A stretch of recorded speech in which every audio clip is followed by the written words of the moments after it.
नमस्कार दोस्तों, स्वागत है हमारे YouTube चैनल ट्रू वर्ल्ड पे। निराकार को मानकर सामाजिक कुरीतियों से लड़े वो, स्थापना कर खालसा की सिखों के प्रथम गुरु बने वो। गुरु नानक देव जी सिख धर्म के संस्थापक और सिखों के प्रथम गुरु हैं। वे एक महान क्रांतिकारी, समाज सुधारक और राष्ट्रवादी गुरु थे। उनका जन्म पूर्णिमा को संबंध 1526 अंग्रेजी वर्ष 1469 को तलवंडी, जो वर्तमान में शेखुपुरा, पाकिस्तान, ननकाना साहिबा के नाम से प्रसिद्ध स्थान में हुआ था। गुरु नानक साहिब जी का जन्मदिन प्रतिवर्ष कार्तिक महीने की पूर्णिमा के दिन मनाया जाता है। गुरु नानक जी के पिता मेहता कालू चंद खत्री और माता तृप्ता देवी थीं।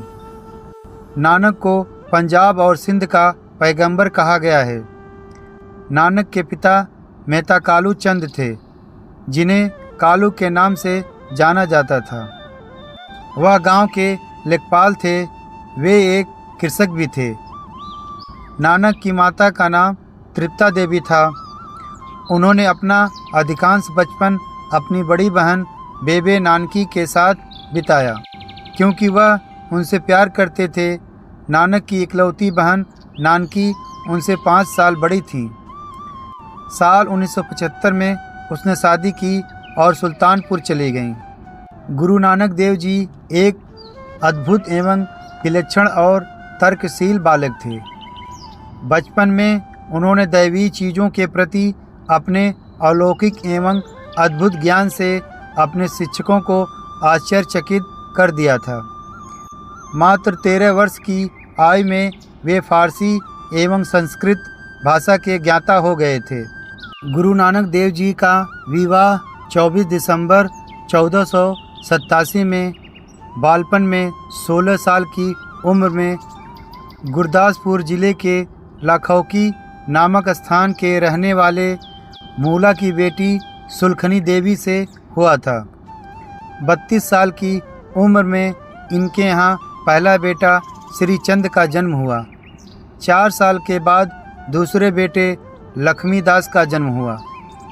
दोनों लड़कों के आ जाने के बाद साल 1507 में नानक देव जी अपने परिवार की जिम्मेदारी ईश्वर पर छोड़कर मर्दाना, लहना, बाला और रामदास इन 4 साथियों को लेकर तीर्थ यात्रा के लिए निकल पड़े। गुरु नानक के पहले बेटे श्री चंद आगे चलकर उदासी संप्रदाय के जनक बने। गुरु नानक सुल्तानपुर में वह स्नान करने और ध्यान करने के लिए पास की एक नदी में जाते थे। एक दिन वह वहां गए और 3 दिन तक नहीं लौटे। जब वह लौटे तो वह एक असामान्य इंसान की तरह लग रहे थे, और जब उसने बात की तो उन्होंने कहा, कोई हिंदू या कोई मुस्लिम नहीं है। इन शब्दों को उनकी शिक्षाओं की शुरुआत माना जाता था। उन्होंने लोगों को सिखाया कि भगवान तक पहुंचने के लिए हमें किसी अनुष्ठान और पुजारियों की आवश्यकता नहीं है। भगवान को पाने के लिए उन्होंने लोगों से भगवान का नाम जपने को कहा। उन्होंने लोगों को दूसरों की मदद और सेवा करके आध्यात्मिक जीवन जीना सिखाया।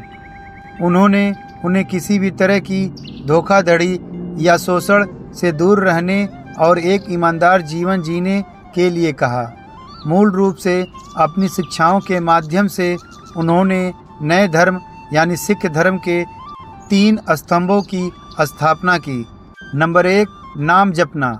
इसका अर्थ है भगवान के नाम को दोहराना और भगवान के नाम और उनके गुणों का अध्ययन करने के साथ साथ गायन, जप जैसे विभिन्न तरीकों से ध्यान के माध्यम से भगवान के नाम का अभ्यास करना।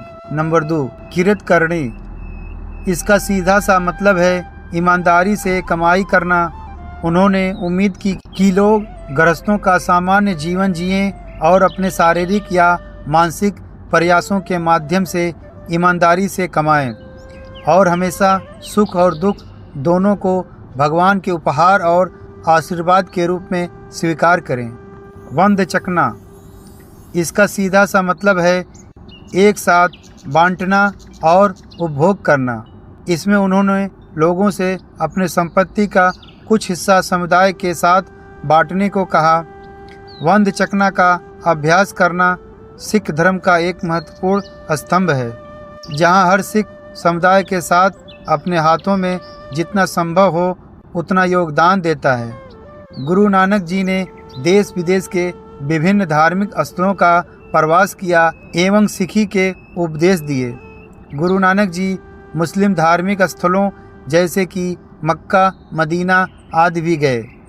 उनके प्रवास का मुख्य उद्देश्य लोगों में ईश्वर की सच्चाई और एक राष्ट्र केंद्रित विचार के प्रति जागरूकता पैदा करना था। उन्होंने सिख धर्म के विभिन्न उपदेश केंद्रों की स्थापना की। सिख विचार का बीजारोपण निश्चित ही भारत में हुआ, लेकिन इसका प्रभाव वैदिक है। 1520 में बाबर ने भारत पर आक्रमण किया। गुरु नानक जी ने बाबर के इन कृत्यों का विरोध बड़े ही कड़े शब्दों में किया। बाबर द्वारा उनकी गिरफ्तारी सिख इतिहास की दृष्टि से स्वतंत्रता आंदोलन का प्रारंभ है। गुरु नानक साहिब जी ने करतारपुर शहर, जो कि उनके द्वारा 1522 में बसाया गया था, में अपना शेष जीवन बिताया था। वहाँ प्रतिदिन कीर्तन एवं लंगर की प्रथा का शुभारंभ किया गया। जब गुरु साहिब ने देखा कि उनका अंत समय आ गया है, तो उन्होंने भाई लहना जी, गुरु अंगद देव जी को द्वितीय नानक के रूप में 1539 को स्थापित किया, अर्थात गुरु पद प्रदान किया एवं कुछ दिनों के पश्चात 22 नवंबर 1539 को परमात्मा में विलीन हो गए। एक समाज सुधारक के रूप में गुरु नानक साहिब जी ने महिलाओं की स्थिति, गरीबों एवं दलितों की दशा को सुधारने के लिए कार्य किए। उन्होंने जाति प्रथा एवं मुस्लिम शासकों की नीतियों का विरोध किया। वे जन्म से ही एक काव्यकार थे। उन्होंने 947 शब्दों की रचना की। गुरु नानक देव जी ने गृहस्थ जीवन में रहते हुए अपना आध्यात्मिक एवं सामाजिक जीवन को जीने की कला समझाई। गुरु नानक साहिब जी द्वारा स्थापित सिख जीवन दर्शन का आधार मानवता की सेवा, कीर्तन, सत्संग एवं सर्वशक्तिमान ईश्वर के प्रति विश्वास है। इस प्रकार उन्होंने सिख धर्म की आधारशिला रखी। हिंदू धर्म में बालकों का यज्ञोपवीत संस्कार आधार से जनेऊ धारण का कार्यक्रम किया जाता है। नाना के घर भी कार्यक्रम तय हुआ।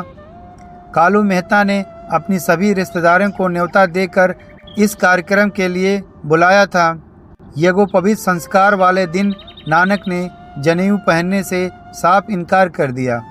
उन्होंने कहा, मुझे इन लोगों पर विश्वास नहीं है।